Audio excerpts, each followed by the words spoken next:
Welcome to Pindar Poetry. We hope you learned something new. You start by opening the picture and a reliable editor. Use Photoshop, GIMP, or an AI in-painting app. Duplicate the background layer so you can always revert. Inspect the scribble at 100 to 200%. Determine whether it crosses important edges or uniform areas.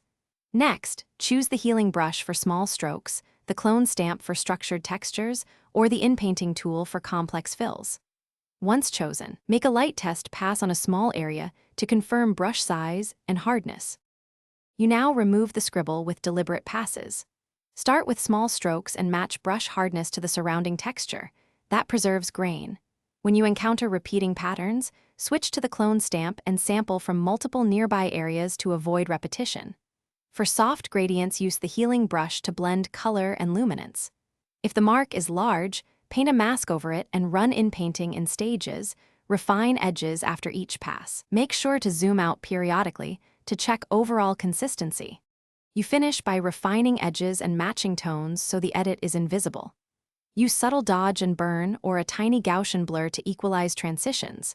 Sample and clone again where texture repeats badly. Once satisfied, hide guides, flatten a copy for export, and keep a layered PSD for future edits. If something looks off, reopen the layered file, sample from a larger area, and rerun the healing or in-painting in smaller sections. That troubleshooting step fixes most residual artifacts. Thanks for watching. Consider subscribing if we helped you.